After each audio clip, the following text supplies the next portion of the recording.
3,000 meters below the surface where sunlight died an hour ago, something is hunting. The water here isn't just dark, it's a pressure chamber that would flatten human bones into dust. 300 atmospheres of force pressing down on every square inch, cold enough to freeze your blood in seconds. And somewhere in this void, a sperm whale has just locked onto its target.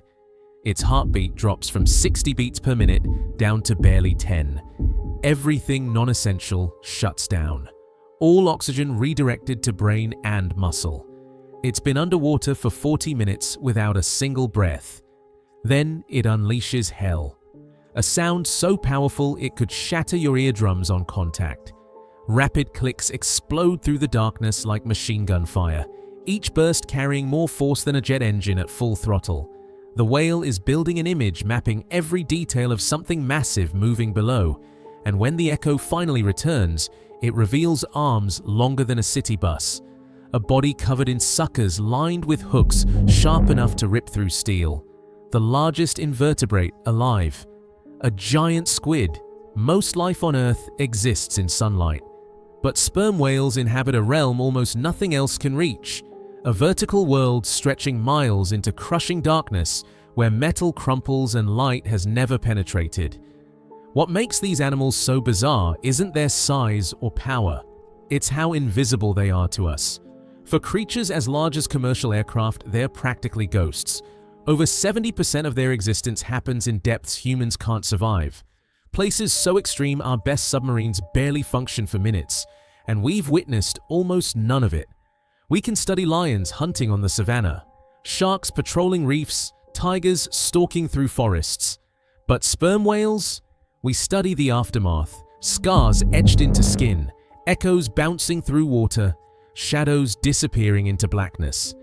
They're Earth's closest equivalent to actual sea monsters, not because they're dangerous, but because they're fundamentally unknowable. Their daily patterns remain mysterious. We can't explain how they decide when to dive or navigate across entire oceans without maps. Sometimes researchers find entire groups just floating vertically motionless, gray towers suspended in blue water sleeping while standing upright. Nobody understands why. And the sounds they make suggest something even stranger. Sperm whales communicate through click sequences called coders, patterns so intricate some researchers believe they form dialects, or potentially the framework of actual language. Try imagining an animal with a brain 6 times heavier than yours, existing in total darkness, speaking in codes we've never deciphered. And we're only now realizing they might have been conversing the entire time we've been listening. Occasionally, the abyss offers a window, and when it does, everything we thought we understood gets rewritten. Free divers have encountered sperm whales in moments that defy logic. You're suspended in open water, completely exposed, and then something enormous approaches through the blue haze. The clicks begin quieter than expected, measured. The whale is scanning through your body, mapping your lungs' ribs' heartbeat without physical contact, building a perfect 3-dimensional image of your internal structure. Then it just hangs there, observing you with what feels disturbingly like curiosity. They tilt sideways sometimes, adjusting their angle to improve the acoustic picture. They circle slowly, clicking in rhythms that sound almost like conversation. And in rare documented cases, they actually respond to human vocalizations. These aren't random encounters. These are deliberate interactions. Here's the part that changes people.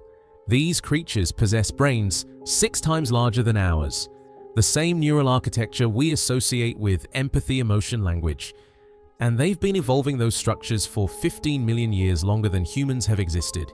They could be using one of the most complex communication systems on the planet, and we're still trying to understand the basics, despite centuries of slaughter, despite hunting them nearly into extinction. When we enter their world vulnerable and weaponless, they don't run. They don't strike. They approach. They investigate. They attempt to understand what we are. Beings powerful enough to kill us with one movement, choosing instead to bridge the gap between species. We nearly erased them completely. And somehow, they still let us get close enough to glimpse the intelligence we almost destroyed forever. For hundreds of years, humans only saw sperm whales at the surface, and nothing about them made sense. Sailors in the 1700s labeled them demons rising from hell. Some insisted they were the kraken brought to life, because standing on a wooden deck surrounded by empty ocean watching a 15-meter skull emerge from fog-breathing mist that reeks of decay, you don't register mammal. You register pure nightmare. The sounds amplified the terror. Vessels crossing open water would detect something below, heavy rhythmic pounding against the hull from underneath, like something enormous trying to break through the planks. Crews assumed they were being hunted by creatures from folklore. It was just sperm whales talking to each other in the dark water beneath the ships. Then whalers started examining the bodies closely and found evidence that genuinely frightened them. Circular scars covering heads and flanks, some nearly a foot wide, surrounded by smaller cuts arranged like teeth. Suction marks. If these whales bore wounds like this, what were they battling in the depths? The giant squid legend wasn't born from mythology. It came from damage carved into whale flesh. But terror became reality in 1820. The whaling ship Essex got rammed by a sperm whale in the middle of the Pacific, not by accident, with intent. The whale hit twice with precision, crushing the hull and sinking the vessel. Survivors drifted for months in lifeboats. Some ate the dead to stay alive. They described a whale that seemed conscious of its actions, aware, vengeful. Herman Melville heard those accounts decades later and wrote Moby Dick. The white whale wasn't fantasy. It was trauma given form. Fear of something immense and intelligent living in an unreachable world that could still surface and obliterate us. By the 1700s, sperm whales became the most economically valuable creatures alive. Not for their meat, for what filled that massive skull. The spermaceti organ contained oil like nothing else found in nature. Crystal clear, odorless. It burned without smoke, never froze solid. Lubricated industrial machinery better than any alternative. Lit lamps brighter and cleaner than anything available. That oil powered the Industrial Revolution, illuminated entire cities, kept factories running day and night. It was wealth extracted directly from the ocean, so the slaughter began at industrial scale. Whaling vessels departed from ports across the world, traveling for years, hunting a single species. Crews spent every day scanning horizons for that distinctive spout. The instant one appeared, boats launched. Men rowing toward animals that could obliterate them with one tail swing. Whales died screaming. The ocean stained red for miles. Their breath turned to bloody mist, and the vocalizations carried underwater for incredible distances. Distress signals, calls for help that echoed through the deep unanswered. The survivors learned quickly. Pods started fleeing the moment ships appeared on the horizon. Mothers used their bodies as shields between boats and calves. Some fought back, destroying vessels, dragging hunters into the depths. But flesh can't stop iron harpoons. Biology can't outpace steam engines. By the mid-1800s, every ocean hosted whaling fleets competing to kill more. American, British, Dutch, Japanese, all targeting the same populations, driving them toward extinction. Regions that once held hundreds of whales were reduced to almost nothing within decades. And sperm whales can't recover quickly. Females don't mature until age 9. Pregnancy lasts 15 months.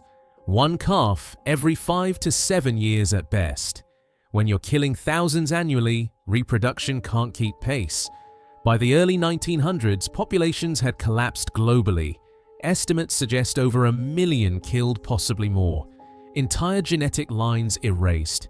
Then in 1986, the international whaling ban finally took effect. Too late for countless populations, but barely in time for others. Numbers have crept back up. Nowhere near historical levels, but enough to pull them back from immediate extinction. They survived by the thinnest margin. We nearly deleted them entirely and never bothered learning what we were destroying. To grasp what sperm whales actually are, you have to understand the environment they dominate. Diving 3,000 meters means enduring pressure 300 times greater than sea level, enough force to compress a vehicle into scrap metal, enough to implode submarines built specifically for those depths. Yet sperm whales descend dozens of times daily, holding their breath past an hour, then return to the surface casually. They shouldn't be biologically possible, but every adaptation in their body solves problems that would kill everything else. Start with that enormous rectangular head. It's not just bulk or armor, it's an acoustic weapon. The spermaceti organ inside holds up to a ton of waxy oil. Sound generates in the nasal passages, passes through that oil, which focuses it like a lens, then projects forward as a concentrated beam. The output? 230 decibels. A jet engine maxes out at 140. We're talking about acoustic energy thousands of times more powerful. Divers report feeling clicks impact their chest like invisible punches. The body itself is engineered for the impossible. Sperm whales deliberately collapse their lungs during descent. This prevents nitrogen from entering their bloodstream, which causes the bends in human divers. Their ribs flex inward under pressure instead of shattering. Blood carries far higher hemoglobin levels, binding oxygen with extreme efficiency. Muscles are saturated with myoglobin, storing oxygen in the tissue itself, so much that the meat looks almost black. During dives, they're not just using lung capacity. They're running on oxygen packed into every muscle fiber like biological fuel cells. The heart is a masterpiece of control, 60 beats per minute at the surface, drops to 10 during deep dives. The animal essentially enters controlled shutdown mode, keeping only the brain and essential muscles active. Everything else goes dormant until surfacing. Then there's the brain, 6 times heavier than human brains, the largest on the planet. Intelligence doesn't scale directly with size, but the structure is remarkable. Massive sections dedicated to processing acoustic information. Neural networks designed for 3-dimensional spatial mapping in total blackness across vast distances. This isn't adaptation. This is biological evolution, rewriting the limits of what should function. But surviving extreme depths takes more than physical engineering. It requires intelligence and social coordination. Sperm whales don't just click to locate prey. They click to communicate constantly. The patterns are called coders, rhythmic sequences that sound like organic Morse code. Each pattern distinct, repeatable, recognizable by other whales across miles of dark ocean. Here's where it gets weird. Different family groups use different dialects. Caribbean whales don't click like Japanese whales. Pods traveling together develop unique signature patterns that identify them to others. This isn't genetic instinct, it's taught behavior. Calves don't inherently know their clan's coder. They learn by listening, mimicking, practicing until they match the pattern. That's cultural transmission by definition. Some scientists think these coders might have syntax, structural rules allowing combinations of clicks to convey complex information like grammar in language. If that's true, sperm whales aren't just sharing basic signals, they're speaking. In 2021, researchers launched a project using artificial intelligence to analyze thousands of hours of recorded clicks. The goal is decoding the structure, finding patterns human ears miss, understanding actual meaning. Early results suggest staggering complexity, far exceeding dolphins and other cetaceans we considered intelligent.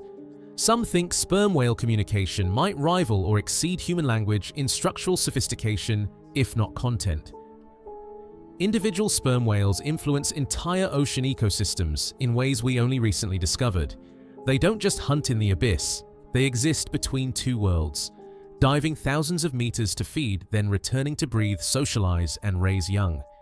They travel in family units led by elder females who navigate using inherited knowledge. These migration routes aren't random searching, they're generational inheritance, paths passed from grandmother to mother to calf across centuries.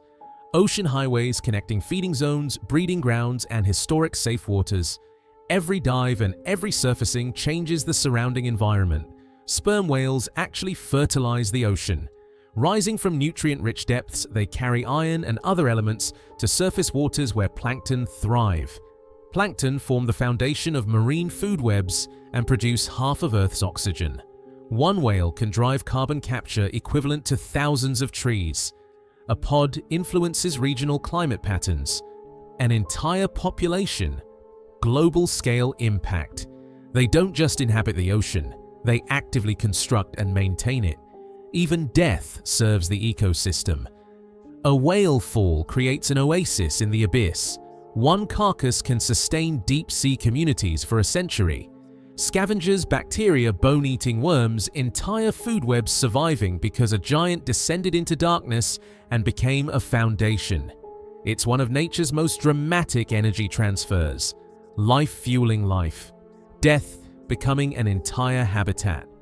This is what separates sperm whales from everything else in the ocean. Baleen whales filter krill and migrate predictably. Orcas hunt cooperatively with impressive tactics. But sperm whales dive deeper, endure, longer communicate with greater complexity, build richer social structures and reshape their environment in ways no other species approaches.